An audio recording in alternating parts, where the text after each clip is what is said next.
Assalamu alaikum. Today I am sharing the first year chapter number 5 botany reasoning questions.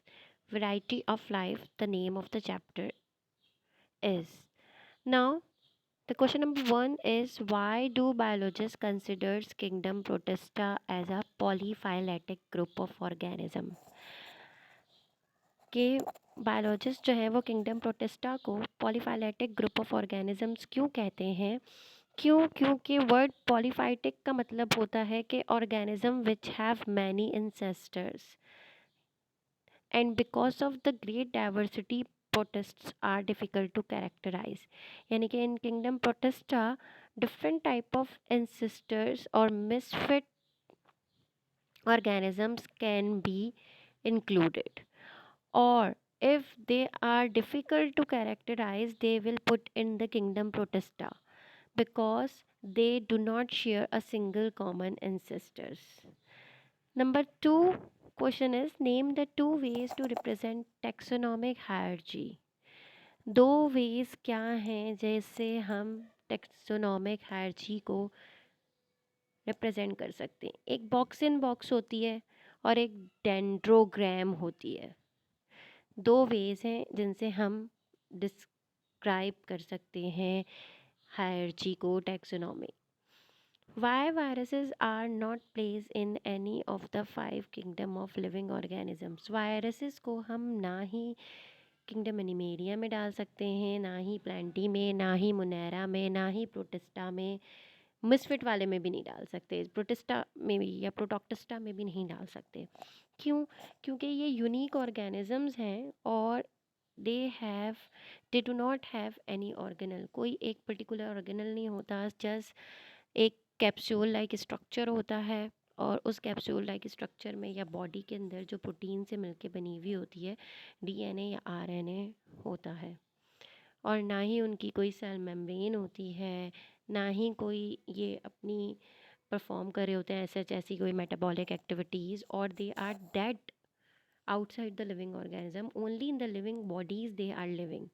तो इसलिए हम इनको किसी भी किंगडम में नहीं डाल सकते। फिर उसके बाद आ जाते हैं वायरॉइड्स जो हैं वो वायरसेस से क्यों डिफ़र करते हैं, यानी कि वायरॉइड्स क्या हैं एक्चुअली। वायरॉइड्स वायरसेस से भी थोड़े स्मॉल होते हैं और स्मॉलेस्ट इन्फेक्टियस आप कह सकते हो कि पैथोजेंस है that can cause the infection.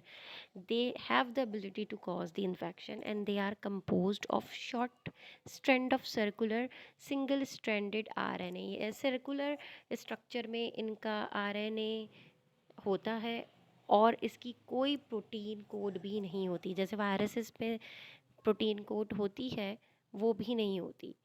Viroids जो है वो इन्फेक्शन हायर प्लांट्स के अंदर कॉज करते हैं और viruses can have either RNA और डीएनए मॉलिक्यूल्स, लेकिन ये जो वायराइड्स होते हैं ये सिर्फ सिंगल स्ट्रैंडेड सर्कुलर आरएनए ही होते हैं which is encapsulated in a protein code while the viroids are smaller than viruses। ये मैंने पहले ही बात आपको बता दी कि viroids are smaller than viruses। फिर आ जाता है why two kingdom classification was not suitable for the living organism। Two kingdom classification क्यों सुइटेबल नहीं थी लिविंग ऑर्गेनिजम्स के लिए? क्यों? क्योंकि सिर्फ जस्ट डिपेंड करी थी on the two groups that is the kingdom Plantae and animalia. अब प्लांटी के अंदर तो हायर प्लांट्स आ जाएंगे जिनके अंदर क्लोरोफिलस प्लांट्स जो होंगे, एनिमेलिया के अंदर हायर एनिमल्स आ जाएंगे। What about the micro organism? Micro organisms की कोई जगह ही नहीं दी हुई थी, पोजीशन ऑफ प्रोकैरियोट्स जो है वो टोटली इग्नोर की हुई थी और इन तरह के डिफरेंट ऑर्गेनिज्म लाइक फंजाई जो होती है उनकी प्लेस की बात नहीं की हुई थी। तो इसलिए वो जो टू किंगडम क्लासिफिकेशन थी उसको जो है वो सुटेबल नहीं समझा गया और उसको रिजेक्ट कर दिया गया। फिर उसके बाद आया कि can a virus contain both RNA and DNA justify. Yes, I have already told you कि वायरसेस जो है वो ईदर आरएनए हो सकते हैं और डीएनए हो सकते हैं, लेकिन दोनों आरएनए और डीएनए एक ही वायरस के अंदर नहीं हो सकता कि आरएनए भी हो डी। द आरएनए ट्यूमर वायरसेस जो हैं वो ल्यूको वायरसेस कहलाएंगे और रेयोस viruses contain both DNA and RNA as a genetic material. कभी कभार कुछ ऐसे वायरसेस भी हैं जिनके अंदर दोनों डीएनए और RNA as a genetic material होता है, and these are retroviruses that cause tumours in animals. और वो कौन कौन से वायरसेस हैं? वो रेट्रोवायरसेस कहलाते हैं जो एनिमल्स के अंदर सिर्फ और सिर्फ ट्यूमर कॉज करते हैं। अदरवाइज या तो आरएनए होगा या डीएनए वायरसेस होंगे।